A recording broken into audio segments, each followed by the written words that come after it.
The 0-2 pitch, swing and a miss, struck him out. The Philadelphia Phillies are 2008 World Champions of Baseball. Good evening, everybody. Welcome back to another edition of the Phixated Podcast. I am your host, Mike Azzolina, and I am joined by a guy who told me that I should have gotten a regular shaft driver, but soon found out that I actually was supposed to get a stiff shift driver. Regz, Banksy told me that you were wrong. I think we could debate that. You know what? Maybe I'll come on the Two-Way Miss podcast and we'll do it like Pardon the Interruption style. I think we should do that. Or around the horn. Yeah. You can divvy out points based on the validity of our arguments. I concede the fact that I don't think your old driver was a stiff. You swung them both. Felt like the regular felt better. Yeah. Right? So that's all that matters. Like, yeah, maybe you're an athletic guy. Like, you can swing it pretty hard. But this comes down to how you feel. And you felt better. Do you see these pipes? I know. Listen, I get it. Now, I will tell you, I did go back and get the stiff. Okay, so we'll see. I did. We'll see how I play. We'll see how it goes. I play tomorrow. And if the next thing I'm going to do is have Banksy re-grip it like he did my Nike. Yeah, that's a good idea. And then, and then look, if I have to be right on something else on this show, you know, it is what it is. That's fine. I'll take it. You know, we'll add it to the whiteboard, and you know, it's fine. I love it so much. I love it. By the way, everybody, I didn't tell Regz I was starting with that, so he had no idea. He usually knows what's coming. He didn't know what's coming today. Great. But what we were going to talk about is it is fantasy football season, baby. It is. It is fantasy football it's all season. Over the place. Regz has one league. I have one league. We are ready to rock. I actually drafted last night, Regz. Yeah, I think at some point I was at like 5, and then I literally went cold turkey and went to 0. For many years, probably like for over a decade, I think I was at 0. And like we've talked about, I got into this neighborhood league, which starts up again next week. So yeah. Well, good for you. Just man. Sticking with the one, and I might be doing like a pick pool. Somebody from work really put me into like a pick pool every week. I was gonna be doing the same thing. Yeah. I was gonna be doing the same thing. So I've done no research. I don't do research. I just go in. I listen to like a couple podcasts where they talk about it. You know, I don't specifically download like any fantasy football podcasts. I just listen to my usual ones, and they happen to talk about it. And then I just go into it, and you know, that's where we're at. Right. Well, I got to tell you, my draft last night, an interesting runaround. If nothing else. We'll get to why a little bit later, but I wanted to just run my team by you, see what you thought of it. Please. Yeah, that's cool with you. So the way that I usually draft is, especially in a PPR league, I try and grab guys who are going to get me points based on that. Mm-hmm. So I'm usually heavy wide receiver right off the bat, and I let running backs sort of fall to me. And I usually try and wait as long as I can for a quarterback, because quarterbacks, they just like points just kind of land in their laps in these leagues. So Regz, I got to tell you though, this is a new group I'm picking with. They did not draft that way. They didn't let that strategy wasn't great for me this year because of the quarterback situation. And just to give you a vision of what I mean, Jalen Hurts was the first player taken in the entire draft. Wow. I can't listen, as someone who rode him the entire season last year, I can't be mad at it. You know? Well, yeah, I mean, but like I get it. But again, it's just a weird strategy. And then like quarterbacks were coming off the board left and right in the first like 3 rounds. Mm-hmm. And then the person who took Jalen ended up taking Trevor Lawrence as a backup. Why? So like I was like, all right, this is getting ridiculous. So I waited for one. Okay. And we'll get to that. We'll get to that in a moment. Here are my receivers. Love my wide receiver group. Tyreek Hill, Yep. Calvin Ridley, Mm-hmm.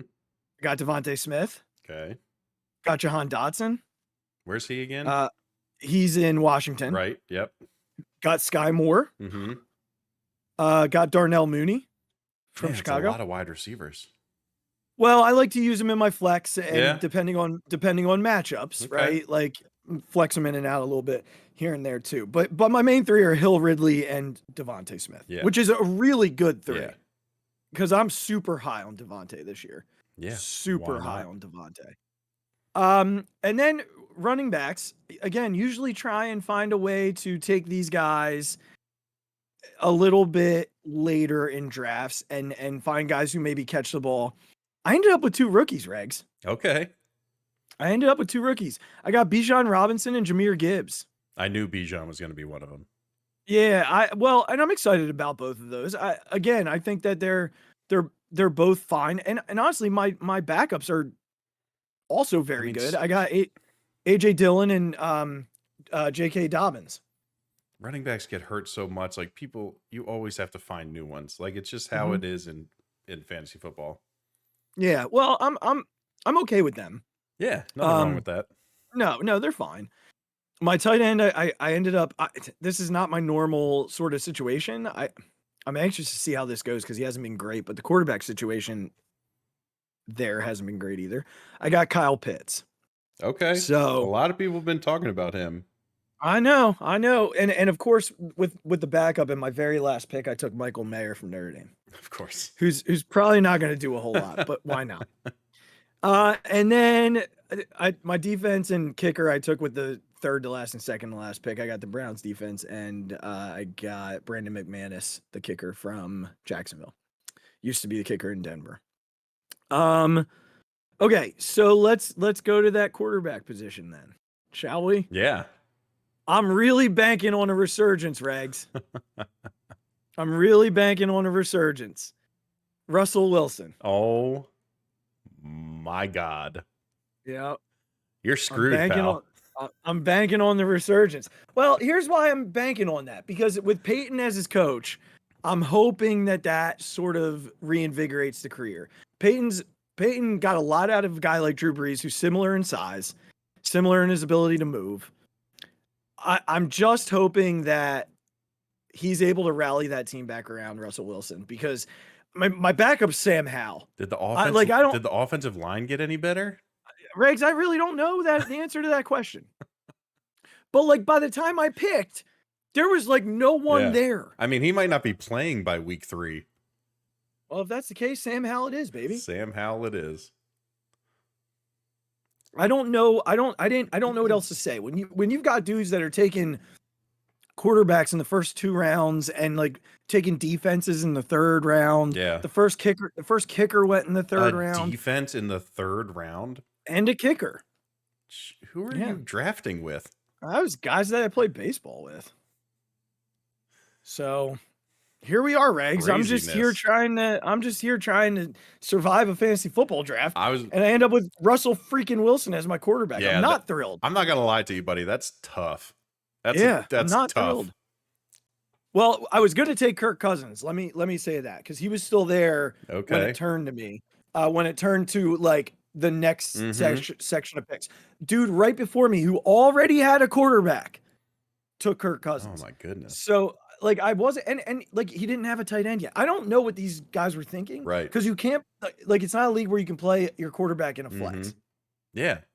So I don't know. I might try and work a trade somewhere, like maybe a wide receiver for like Trevor Lawrence or Kirk Cousins or something like that, because I'm not thrilled about the quarterback situation, but I mean, maybe I get lucky and Peyton turns the career back around. I mean, good luck to you. Thanks, buddy. I appreciate it. I've always done well with that strategy. Yeah. Because truly, like not many people draft quarterback in the first 5 rounds. Yeah. Because quarterback points are basically automatic in today's game. Unless it is guys like Jalen who can because to score the most, you have to be a dual threat He quarterback. can run. Yeah, he can run. And Russell used to be that. He's not that anymore. Yeah. But we'll see. I'm just gonna hold on a little bit that Peyton can. Yeah. All right. Well, refine a little bit of. report back on my draft next Please week. do. I look forward to that. I'm not going to be picking Russell Wilson. We need to just put that out there. This episode will be titled "The One That Azzy Picked Russell." Yeah. Goodness. Yeah. Unbelievable. Unbelievable. Well, Regz, when do you have your draft? Tell me again. I think it's Tuesday. All right. So when we meet again on Thursday, you will have had your team picked and we'll have that conversation to start the show. We will also have another 6-game journey of the Phillies season to talk about when Thursday rolls around. They will have played 3 in Milwaukee and 3 in San Diego, Regz, and they're coming off a 7-2 homestand. We usually do this the other way. We usually do the let's see what we think they're going to do last. Let's do that first this week. Okay.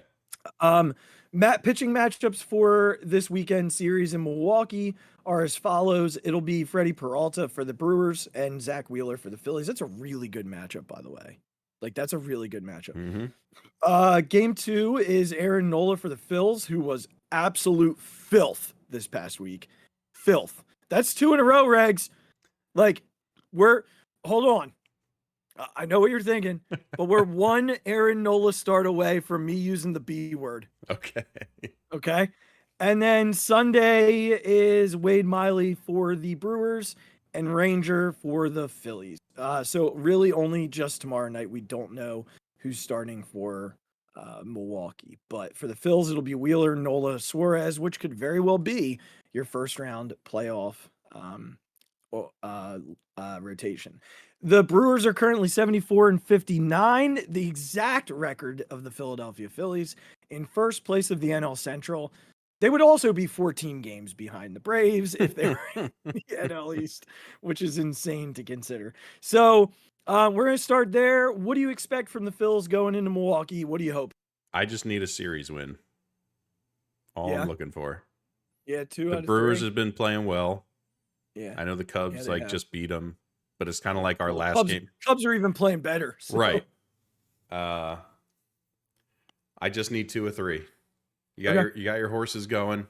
Need those guys to give you a win, and then the third game is what it is. And they tend to hit pretty well in Milwaukee too, Regz. Yeah, just give me 2 out of 3. Yeah, they tend to hit well there. Nick Castellanos has really good numbers against Freddie Peralta, so hopefully we need him to get him back a little bit. Well, yeah, I mean, and we're gonna get to it would be great if he would, but we're gonna get to why it's okay that he's not right now too, because there are a few other guys who are just lighting the world on fire right now. And then they go to San Diego. It doesn't look like pitching matchups at all are out for that series. Okay. I'd assume that we're getting, unless they decide to shut down Lorenzen for some reason, we're going to get the other 3. We're going to get Walker, Lorenzen, and Sanchez in that series in San Diego. Again, without knowing what San Diego is putting out there pitching-wise, it's a little hard to say, but I think there we need 2 out of 3 too. Yeah, I think that's ideally what we would want to get. Like, that team, again, is doing okay, but like them and the Nationals, I think, have the same record right now. So yeah, you need to go in and just kind of beat that assert team. some dominance. Yeah. No, I will say this, Regz, a 3-3 road trip, especially where you're going all the way out to the West Coast, wouldn't be the end of the world. But I think it would depend for me what that 3-3 looks like. Because if it's a 3-3 where, the baseball, like the games against the Orioles, that was good baseball. And that loss that they had in the first game wasn't the end of the world. It didn't feel good, but you could at least look at it and be like, that's playoff baseball. And they just lost. If it's more like the loss that they suffered in the last game of the homestand, that's going to bother us. Or if the bats just go completely silent, that's going to bother us. But if they're hitting a bit and the other team just hits with them and it's not brutal to the point where our best guys are getting knocked around, or the bullpen's getting knocked around, then I can come back 3-3 and feel okay. I think that's my biggest thing, is that I don't want it losses because the bullpen is getting shelled. Right. So let's jump into that homestand because for the most part, the offense carried them through the homestand. I mean, the offense carried them mostly through August. They set a franchise record for home runs in a single month. What did it end up being? Was it 57? 59, wasn't it? 59. I didn't get to watch any of the games this week. I think it was 59. Okay. Which is Regz, like, unbelievable. It's to a think lot because we complained a lot leading into the month of August. Yeah. That we didn't hit enough home runs. Yeah, we didn't. We weren't wrong in complaining about that, but no, but they are figuring out the home run swings now. Thank God. It is a beautiful, beautiful thing. But running through that homestand, it ended up, pretty much where we had, I think where we had marked it down as, because we both had them getting 2 out of 3 from St. Louis, but they swept, right? Yep. Yeah.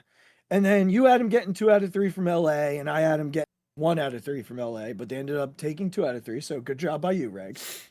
And did they swept San Francisco? No. Yeah. Didn't we lose one in that? They swept St. Louis. Yeah, we lost Yeah. the last one against San Francisco. Okay, yeah. All right.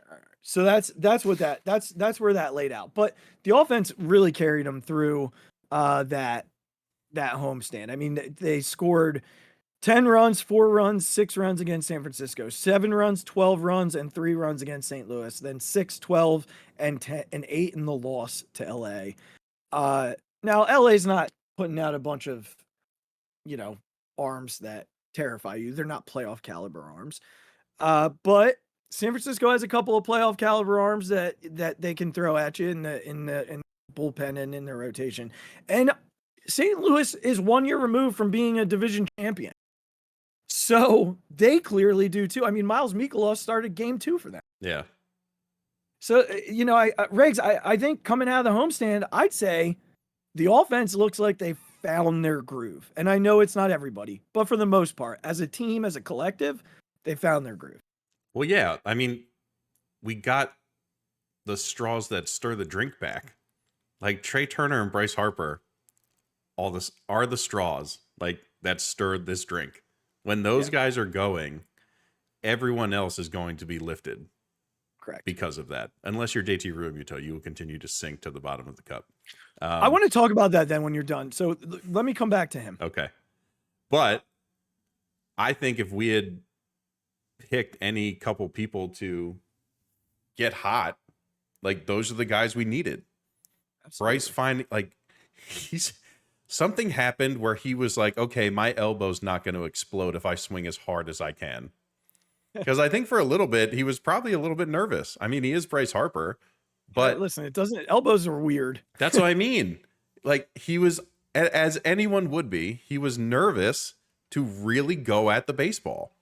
Yeah. And that nervousness is gone. Mm-hmm. He's hitting the ball.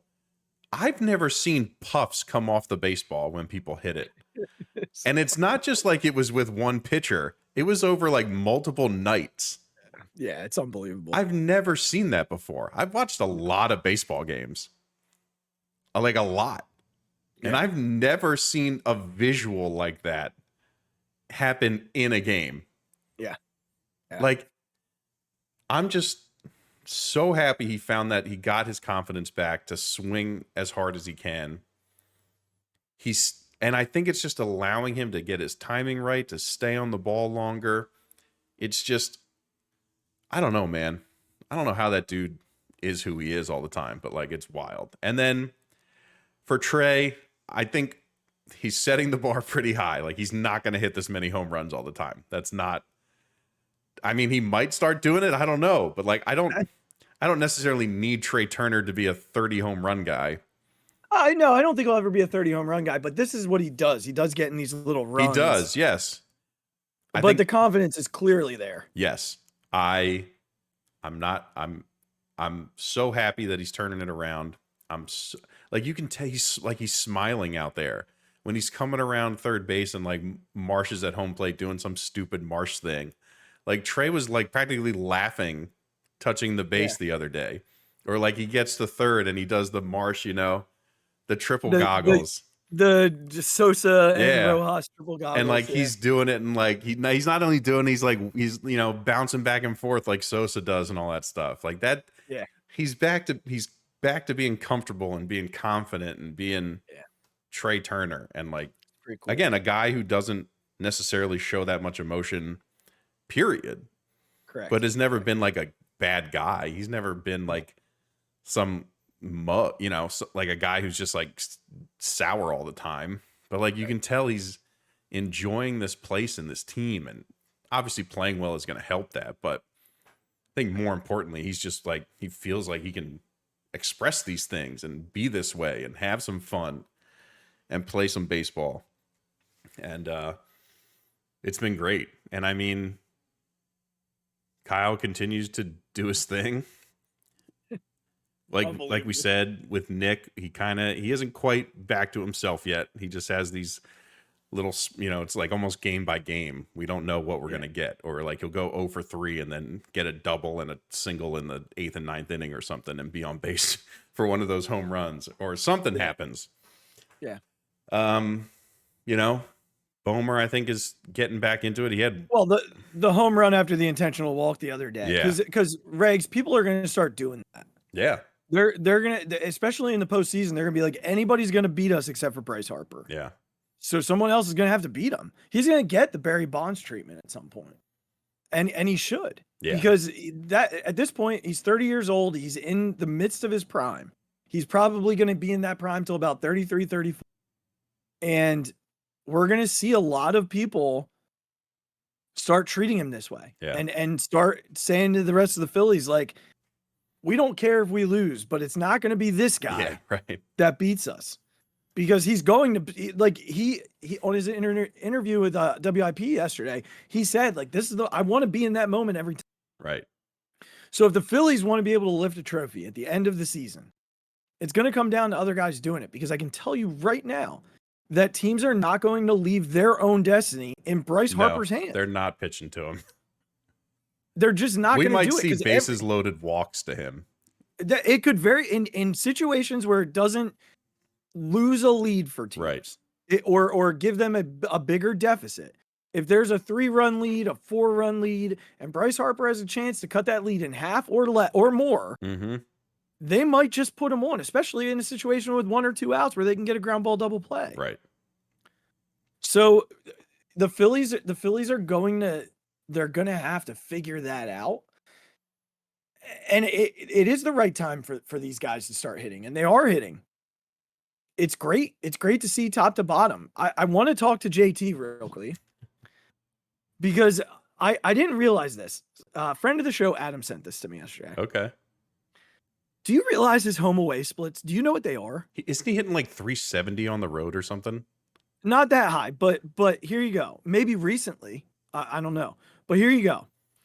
I don't have the games in front of me, but clearly at this point they're pretty even for the, in some capacity. I just have the screenshot he sent me. Do you want the away splits first or the home split? Whichever's worse, I want that first. Home split. You want that so first? Give me the home first. Home splits. He is hitting 201. Son of a with bitch. An on-base percentage of 268 and a slugging percentage of 333, which is a horrific 601 OPS. Ready for the road? Yes. He's hitting 302 with almost 100-point higher OBP, 357. And ready for this? A slugging percentage that is 240 points higher, 574, for a 931 OPS. You know what? So they asked Topper about it. They asked Topper about it yesterday. Okay. And Topper, they were like, what is the thing with JT home and road? He's like, well, he's got 4 kids at home. That's literally what I was exactly about to say. I was like, do you want to know why he can't hit when he's at home? He's got a toddler and 3 other little girls running around. That dude isn't sleeping. He's not getting any rest, and he can't figure out how to come to the ballpark. Yeah, there's just no way that he's functional while he's at home. That makes perfect sense. I'm so happy that was Topper's answer. So I said to Adam, like, all right, well, come postseason, maybe he stays at a hotel. I like what if it's truly that, like, and it makes sense, Regs. I don't want to. I'm not gonna sit here and say it doesn't make sense, but like those are ridiculous splits. I don't know. To the point where, yeah, what other reason could there be? Yeah, right. I mean, he's on the road, he's staying at hotels, and he's mashing. Right. And then he comes back to CBP, and he can't hit. Yeah, because he gets to sleep on the road. So he does a quick FaceTime call at 9:30, and he's like, "I'm going to bed." Yeah. So I mean, look, obviously he wants to be with his family. I don't really mean he's going to sleep. No, yeah. But the offense, like, if that's the case, hit him 8th in the postseason. I don't want him anywhere near the middle of the order. Listen, man, if that's what you got to do to win us a World Series, like, I'm sorry, family, but for 2 months, you know, I'll call. And it's not even 2 months. It's like a month. It's like a month and a half. Yeah. It's like a month. And look, maybe they can come to the stadium and see him. Right. I just need JT to hit the ball. Sit up in the suite, you know, say hello. We'll wave to you. We'll see you after the game. But after that, I'm out, man. I got to go get my sleep. I need him to hit the ball. I just need JT. It's just so bad. To be JT so bad. But you mentioned him already, and I just want to speak to Bryce, and not even the Bryce of the just like mashing the ball right now, because it's been fun. The 300th home run, the clutch moments, clutch moment after clutch moment. Like, you just expect him to do it now. Mm-hmm. But it's more so the love affair between Philadelphia and Bryce Harper. And I joked with you, I guess, that we could do an entire show on Bryce Harper. Listen, depending on the playoff status, like, we probably will. I mean, yeah, right? Jeez. What Bryce Harper's done for the city, and he said it the other day, like, people think I'm pandering, and it is not that. Like, I just love this place. And I believe him, Regs. Like, did he want to come here up front? I don't know. Maybe not. Maybe he wanted to be a Yankee. I don't know. And frankly, I don't care, because he's here now. Right. So, since he's here, to me, he's ours. And I think to him, we're his. We are very much in this world of Bryce Harper just controlling the narrative of Philadelphia. And the other day, someone put up something on Twitter, like, where do you rank him among the greatest Phillies of all time? And what does he need to do to even climb higher? And I think when you're thinking greatest Phillies of all time, when that's something you're considering, you have to think about, like, what are you defining that as? Because if you're just defining on the field, Mike Schmidt will always be the greatest Philly of all time. Mm-hmm. It's going to be very hard to surpass that. But if you're talking all the way around greatest Philly of all time, Bryce might not be that far off, Rex. I don't know how he could be at this point. Because Schmidt was not like that loved by the fan base all of the time. And he also wasn't, I mean, he was one of, but he wasn't like the faces of baseball. Right. At the time, and it's hard for me to He even was still a very popular player. Yeah. Yeah, for sure. But it's just like, this guy, I don't know. I don't know how you describe it. I don't know. I think it's hard to describe because it's hard to believe. Yeah. It's like, for sure. I think it's difficult for me to express because I didn't, like, we know Bryce Harper as the 25-year-old, like, asshole from the Nationals. That's who we grew up with. That is who Bryce Harper was for a very long time. And I think even when he signed here, we were like, well, what Bryce Harper are we getting? Right. Are we going to get, you know, the Bryce Harper that we think of when we think of Bryce Harper? Or is there some new version of him? And we've gotten this new, like, this is 2.0. Adult Bryce. Yeah. Yeah. And trust me, I'd much rather have this version of him. But I just think it's almost why you can believe him. because I think having the two kids, all those things, like, it's changed who he is. I think in seeing what kind of contract he wanted to get from a team, he wanted to be in one place so his family didn't have to jump around all the time or move to different places or anything like that. He wanted to be established, and we're here, we can grow here, we can do all the things we want to do, and that's what he's doing. And it's difficult for, I think, people of our age to, like, of course we're always a little skeptical, but then when you really think about it, it's like, yeah, I'm gonna believe him, I think, because he's a different dude. He's a different guy than when he was in Washington for all those years and we were watching him and hated him, frankly. Yeah. Regz, it's hard to believe because I remember the day that they signed. Clearly, it was my birthday. And just understanding that one of baseball's biggest stars was coming to Philly and he was going to be here for the rest of his career was a difficult thing to like hold as fact. Yeah. And I mean, he's been great since he's come here. Clearly, the last 2 years have been another level of greatness. Postseason Bryce is a very different Bryce. He's a different animal. It feels like now August Bryce is like September Ryan Howard. However, his comments about this fan base and I listen to WIP, and he clearly listens to WIP. Right. And takes that stuff to heart and listens and I'm gonna hit a home run for Chuck from Mount Airy tonight, and then he goes and he does it, and then he talks to Chuck on the air yesterday. That's so funny, and credits Jack Fritz for the Trey Turner standing ovation and turnaround. Yeah, he listens to us. He listens to the fans. He loves the fan base. Regz, I will tell you this right now. At some point in my life, I'm getting a photo signed to put behind me of Bryce Harper kissing the Phillies emblem on his chest. Regz, to me, that will forever be a moment that defines him as a Philly athlete, and a moment that I think defines any Philly athlete. Not everybody's going to kiss the logo across their chest, but you'll know when they believe that Philly is home. Mm-hmm.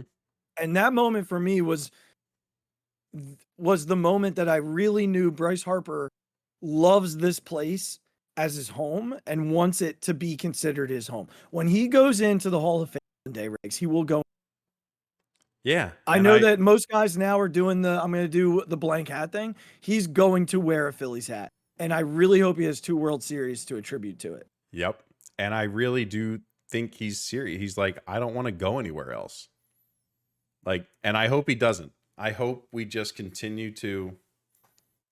I don't care what it costs. I don't care what it costs. I don't care if it's really stupid when he's 38 years old. Like, whatever.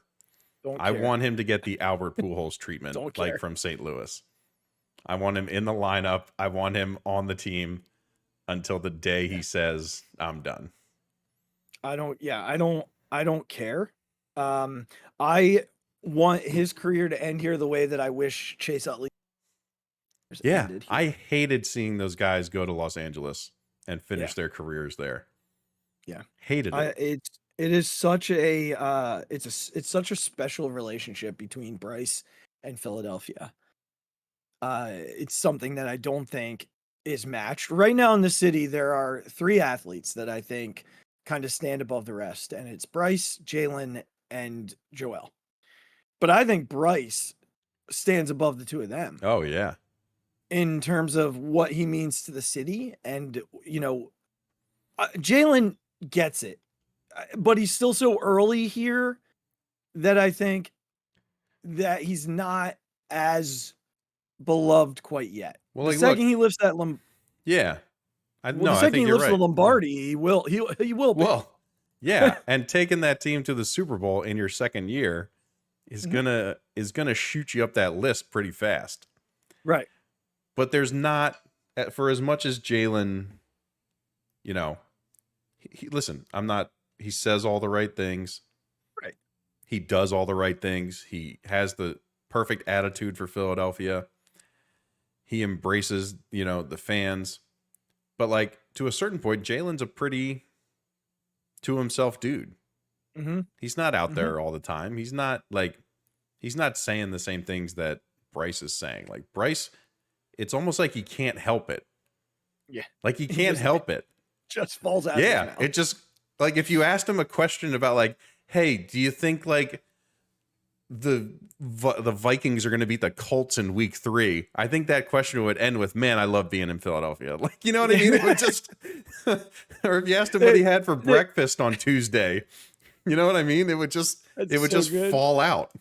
It's so good. It's so good. That's funny. But again, we're gonna talk a lot more about Mr. Harper. Bryce Harper, yeah, especially as the postseason goes on. Especially as it goes on. But speaking of, but let me ask you this before we jump on: where would you put him right now on the list of what? And don't you know? But would you say he's top 3, top 5, or top 10 all-time Phillies? All-time Phillies. All-time Phillies right now. Yeah. Top 3, top 5, top 10. 5. That's where I'd put him to. I think it goes Schmidt in no particular order. Yeah. Schmidt, Utley, Rollins, Howard, Bryce. Yeah, I think I could be persuaded on it, like the Jimmy, Chase, Ryan thing, if you want to swap somebody older for somebody, whatever. Yeah, I think you could probably argue like a Richie Ashburn. Sure. You could argue a Cole Hamels. You yes. could argue there are other guys that you probably. Yes. But I at this point, I don't know how Bryce Harper isn't Schmidt, top 5 Philly. Utley, Harper are the 3 absolutes in that group. See, you know how I feel. I think Jimmy is. I think that again, that's for me. I'm open to any persuasion of those guys. I'm Schmidt, Jimmy, Bryce, and more I so don't. than Chase, you know this very well. I'm perfectly fine with that. Well, it's going to be fun at the end of his career. It's going to be great. I want him to never wear another hat ever. I need him to go into the hall with the P on his hat. Yes. That's what I need. Never. Okay. I don't want him to wear another hat ever. We talked a little bit about Jalen Hurts. The Eagles season begins in 10 days. Wild to think. Wild. So last week, I went through what I believed to be the 53-man roster, and holy crap, I think it's going to be my worst one in 3 years. And then I've got some bold predictions. Hopefully that doesn't match the 53-man. But I asked you to bring up the 53-man that's been announced, at least to what has been announced, because I know they have not announced a punter yet, and they have one other spot I think that's still open. So I'm going to have you just read off the 53-man to me, and we'll go position by position, starting at quarterback, and see how I did. All right. So, quarterback. Let me pull it up here. There's 3 of them. Jalen Hurts, Marcus Mariota, Tanner McKee. All right. So we are 3 for 3 so far. Running backs. Kenny Gainwell, Rashad Penny, Boston Scott, DeAndre Swift. Okay. And we got those. So we're good there. 7 for 7. Wide receivers. Moving to the receivers. They only brought 4 receivers. Yes. So give them to me. A.J. Brown, Devontae Smith, Quez Watkins, Olamide Zaccheaus. Yep. Those are the 4, which means Britton Covey made it to the practice squad. He was my other guy. Yeah. I heard that there's like a good chance he just gets like activated on game days to be the returner and he might. and all that stuff. Yeah. And he might. So they might just be holding on to the 4. So we'll see. All right. Tight ends. Grant Calcaterra, Dallas Goedert, Albert Okwumgabunam. Oh my gosh, I butchered that guy's name. Jack Stoll. Fine. So they went with 4, which is where Aquabanum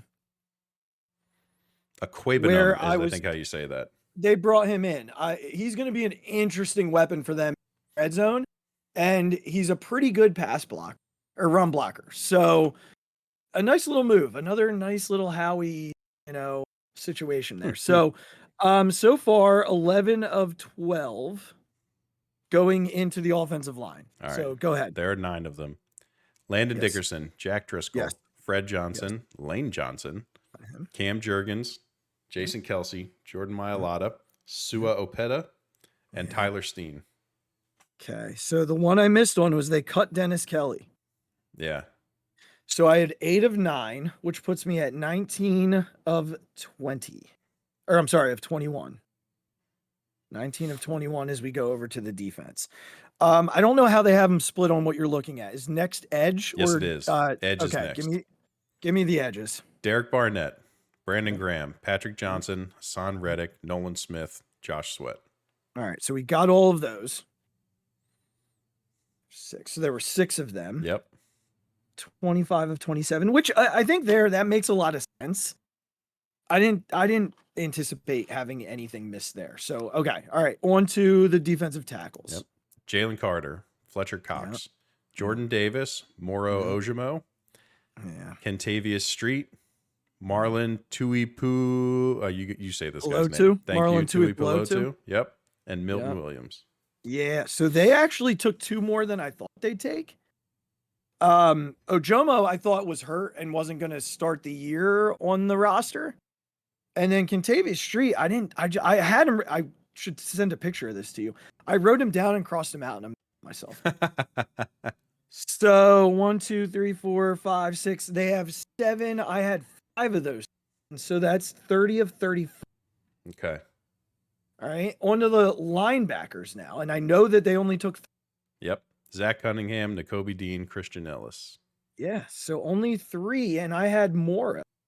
So that puts me at 33 right now. Okay. And then corners. Yep. James Bradbury, Mario Goodrich, Josh Jobe, Avante Maddox, Eli Ricks, Keely Ringo, Darius Slay. All right. So we're going to give this to me. I did have Ricks on, but I had him on as a safety. Okay. Yeah, I think that's fine. 2, 3, 4, 5, 6, 7. So that gives us 40. And then our safeties. Safeties. Reed Blankenship, our boy. I got it. Sidney Brown, Terrell Edmonds, Justin Evans. Yep. So I had Evans on as like the guy that he was your I flex. Could add in. Yeah, he was a flex guy. And then obviously Jake Elliott and Lovato both did it. Yep. Right.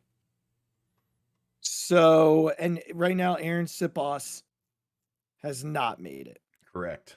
So the guys that I basically put on that got left off were Dennis Kelly.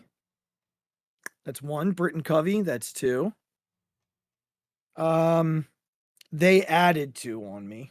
So those were almost flip-flopped. Moro got left off. That's 3. And Sipos is 4. So I have 44 out of what I think right now is 50. Mm-hmm. I don't think they have their full 53 yet. No, I don't. I think, there's still room to get some people, right? Right. But that's my lowest ever, Regz. Listen, I think you set some high expectations in the first 2 years. You only missed like 3 in 2 years. So yeah, I appreciate you holding yourself to a high standard, but I think you did fine. Thanks, man. Thanks, man. I appreciate that. Yeah, of course. So as of now, for those wondering, Aaron Sipos is still on the practice squad. So is Britton Covey. I think the places where I'd anticipating them adding is punter. I still could see them bringing a linebacker in. Otherwise, I think, they're pretty set, man. They're pretty set. I don't know where else they're going to really add to. And then on your last, like you said, bringing Covey back and forth on the practice squad as your 5th receiver when the time comes. /returner. Yeah, /returner. But I think they like their wide receiver room for the most part with what they have. So that leads us to our bold predictions of 2023, baby. My favorite time.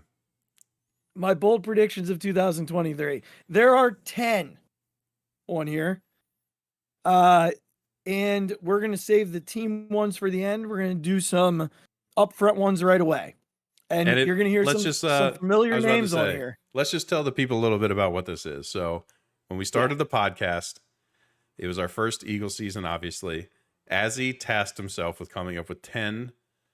And I know you're going to hear on radio and TV, like bold predictions. These are like way bold predictions. Yeah, they're meant to be outlandish. They're meant to shock and awe. Yeah. So And some don't really. Some are like, eh, and then others are like, whoa. some make up for others, but still, it's going to be a good time. And the best part is we track them throughout the entire season. So it's not like we just say them like these pundits on TV who can say whatever they want and then nobody ever calls them out for what they say. Azzy tracks them throughout the entire season. So you will get constant updates on the status of each bold prediction. It's fantastic. Yeah. It's like my favorite. I just sit back and listen. I don't even have to do anything. I just sit here and enjoy. All right. So I have two. So there are really 12. But the first two are like my joking ones that I do. Like the real jokes. They're not about the players. It's just, the other stuff. So I do have a Nick Sirianni one. Last year we did the visor. That's right. We did the visor. This year, because of how many times he got caught on hot mic last year cursing or being a jerk or on camera doing something ridiculous, we're gonna set an over under for Nick Sirianni being either on camera being cocky SOB or on a hot mic being a cocky SOB, because we love this about Nick. So there's only like 3 1:00 games this year. They're either 4:30 or prime time all season. So it's going to be late nights for us. But I've got Nick either being cocky on camera or cocky on a mic. The number that I'm setting through 17 games is 8.5. Okay. Is that fair? Yeah, I think so. And I'm going to say he's going to go over it. Okay. Over 8.5. My number looks at the camera and does his thing. My number was going to be 10. Says something. Oh, okay. You were going to go higher than me. I was. All right. Well, you're going hot. You're going over. That's right. Taking the over. All right. Week 2, they open up at home against none other than the Minnesota Vikings. It's a Thursday night football game on, I guess it's Prime or NFL Network or both. I have the cheesesteaks being shown by halftime. Yeah, there's no doubt in my mind. Classic. The cheesesteaks will be shown prediction. And the reason I didn't say the first quarter is because first quarter. Yeah. So, all right, team ones. Let's start with Devontae. Super high on Devontae this year. Ready? I'm ready. Devontae Smith leads the NFC in receiving. In receiving yards. Let me say it that way. Devontae Smith will lead the NFC in receiving yards this year. Love it. All right. I think he is going to blow up this year. He gets put on no list, Regz. He's not on any list. And I know we've got AJ Brown, and I love AJ Brown. But dude, I think this is a year that Devontae goes off. Just off. All right. That's a good one. All right. Hey, Regz, I'm going back. Quez Watkins. Oh, no. Are we worried this is what ruined him? Are we worried that the bold prediction ruined him? We're going back. Quez Watkins. Ready? Mm-hmm. Last year I said 750 yards receiving. Yeah. It was a little much. It was a touch. Just a little much. 600 yards receiving this year for Quez Watkins. All right. Blow it up, Quez. Here we go. Blow it up, baby. Blow it up. They're gonna have to score a lot of points this year, Regz, because they're playing some tough teams. Playing some monster offenses. Mm-hmm. All right. I've got Sidney Brown starting by week 5. Okay. All right. And this is one that I don't know is super bold. It might not be what the first two are. But I also don't know that, Nick loves his veterans. He does love veterans. But I think from what I'm reading about Sidney Brown, he's not going to give them much of a choice. Yeah. He's forcing his way onto them. He really is. And it'd be nice to have a young pair of starting safeties that you can have at time. It would be. So I've got Sidney Brown starting by week 5. All right. All right, ready? Here it is again. We're going back to him. Kenny Gainwell. Oh, here we go. Kenny Gainwell will be the number 1 back this season. Okay. Now that's a hard thing to like navigate. So I'm going to put a number to how we know that. Okay. He will have over 750 total yards this season. Got it. Okay. Listen, I hope this for 750 him total yards. because as we know from discussing last time, as one of my late round picks, I picked Kenny Gainwell in my fantasy league. I do think, I think per this organization loves him.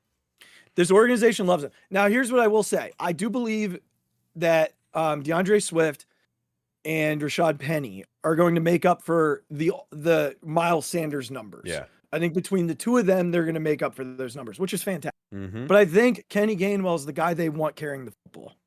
So I think we're going to see a lot more Kenny Gainwell this year. Love it. All right. You want, so I've got a defense one. I've got a Jalen Carter one. Ooh, okay. And I've got a Jalen Hurts one. Which one do you want next? I want Hurts last. Okay. So give me a defense and then Carter. They're going to break the all-time sack record this year. It is 72. I think they hit it on the nose last year. Yeah. They're going to break it this year. This front is better than it was last year. It's deeper than it was last year, and it's more talented by a lot than it was last year. They're going to break it. Can't wait. And they're going to blitz because they're going to blitz more. Yeah. They're going to blitz more. Who knows what that even looks like?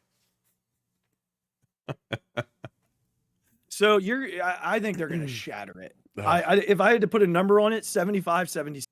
I can't wait to track this one. Can't wait. Yeah. We're going to have a lot of fun with that. That's going to be great. You wanted Jalen Carter next? Yes, please. I hope you're going to say what I hope you're going to say because I think it's bold and I want to hear it. Yeah. Jalen Carter is going to be the undoubtedly, like, I'm looking for the word because I can't remember it. Undisputed. But he is going to, no, it's not that either. He's going to receive every single defensive rookie of the year first place vote this year. Oh, okay. Unanimous. That's the one. Thank you. I couldn't think of it. He's going to be the unanimous defensive rookie of the year. That's exactly what I wanted you to say. So thank you. Yeah, you're welcome. I don't think there's going to be any doubt. I think this dude's going to have double-digit sacks the first year as Eagles. Beautiful. And you know what? You know who's not going to be super far behind him? Who?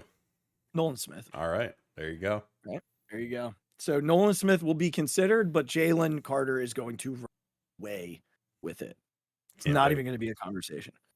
Jalen Hurts, your 2023-2024 NFL MVP. No questions asked. I've read numerous people who have said it's his best camp. He continues to be smart with the football. He's a better runner than he was last year, which is baffling. And he's hungry, Regz. He's hungry. He's angry is what he is. He's very angry.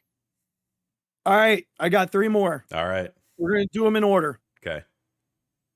The Eagles will sweep the NFC East. I did it last year. You did. And I'm doing it again this year. All right.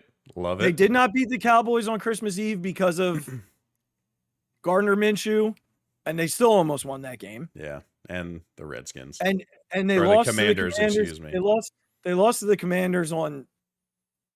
Yeah, we'll leave it there.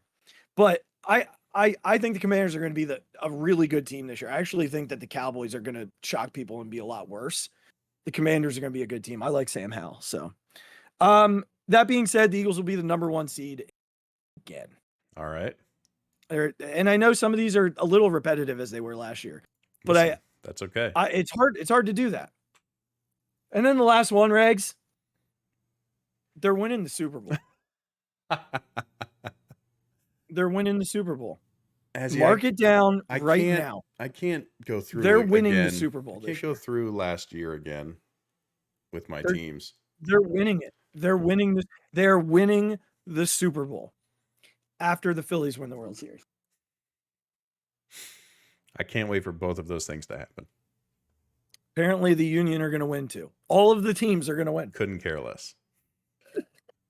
Didn't Miami just win it? Isn't it over? Didn't Miami win with Lionel Messi? Oh, there is? Oh. Well, think about it. Last year, the Union lost something. That's true. On the day that the Phillies lost the World Series. That's true. Yeah. Notice that we didn't mention that other team.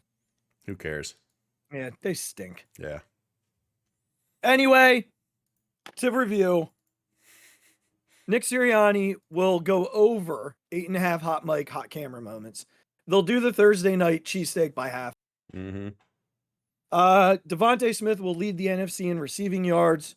Quez Watkins will have 600 yards receiving. Kenny Gainwell will be the number one back with 750 total yards this year.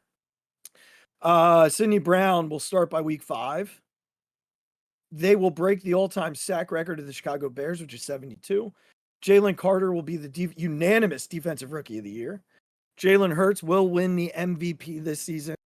They'll sweep the NFC East. They will get the number 1 seed, and they will win the Super Bowl. Those are your bold predictions, followed by the Phillies.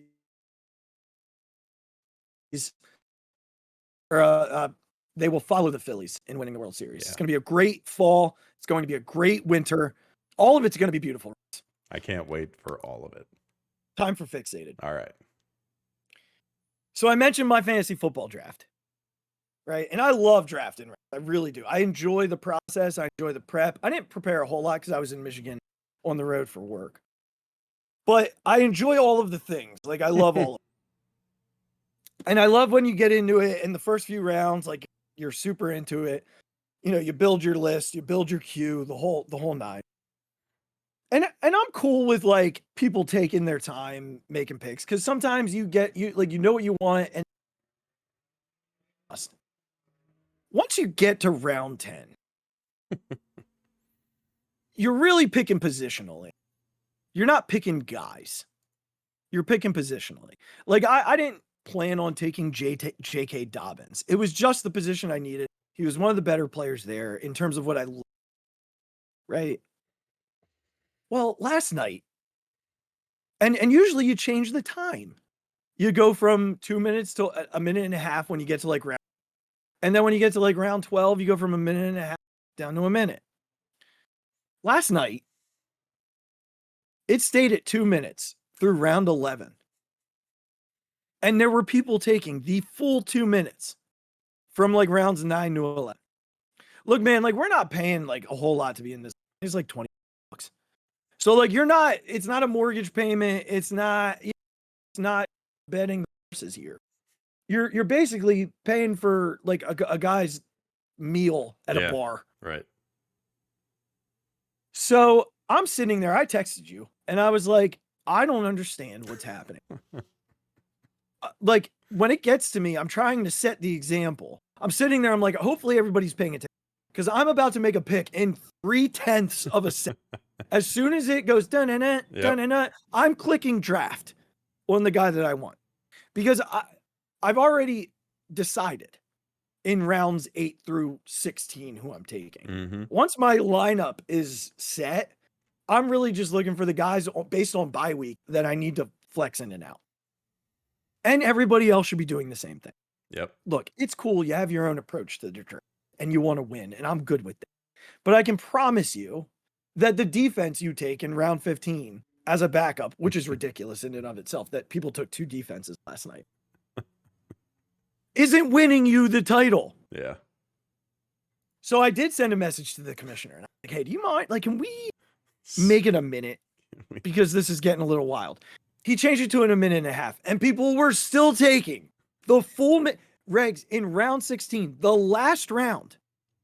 People are still taking the full minute and a half to make a pick.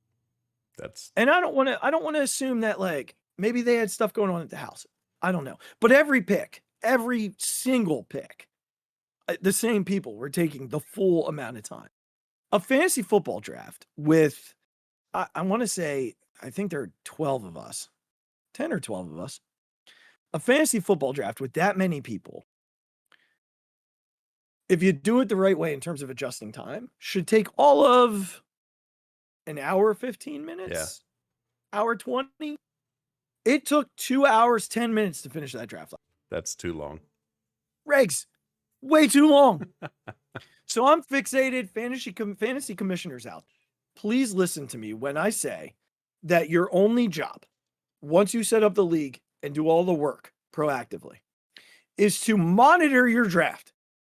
and force people to make picks at the appropriate time frame so that I'm not sitting there for over 2 hours on a fantasy football draft with a $25 buy-in. Thank you. I appreciate you. Have a wonderful fantasy season. Hopefully Russell Wilson's not. I love you all. Russell was a terrible pick. I know it. We all know it. Until it's not, Regs. Ladies and gentlemen, we appreciate you listening to the Phixated Podcast. If you have not already done so and you're watching on YouTube, click subscribe below. If you're listening on any of your podcast platforms, go to YouTube, then click subscribe on the YouTube channel after you clicked follow and rate us on your podcast platforms. We appreciate all of your support. All of it is recognized and just so appreciated. Make sure to follow us on all social media. Head to Instagram and follow at BNB Podcast. You can follow at BNB Podcast on Twitter, as well as at the Phixated Pod. You can follow me at the Mic Drop 5 and Regs at Big Regs with a Z. Follow us on Facebook at the Phixated fan page. And make sure you click the link in the bio for the merchandise. Again, we love you all for hanging with us, listening to us, and hopefully some of these reign true. I would be happy to go 1 for 12. Yeah, we just need get one. The Lombardi. Yep, that's right.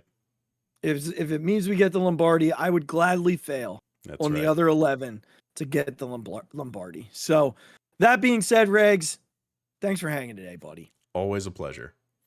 Go ahead and have yourselves a wonderful week. We will be back on Thursday with a recap of the Phillies week on the road, and we will also preview the season that the Eagles have to come. We look forward to talking to you on Thursday evening. Until then, take care. Be good to yourself. Be good to others. And we'll talk to you later this week. We love you.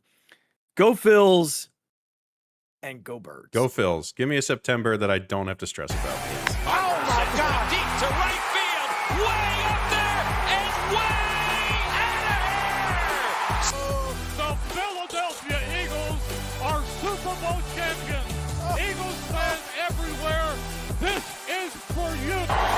The 0-2 pitch, swing and a miss, struck him out. The Philadelphia Phillies are 2008 World Champions of Baseball.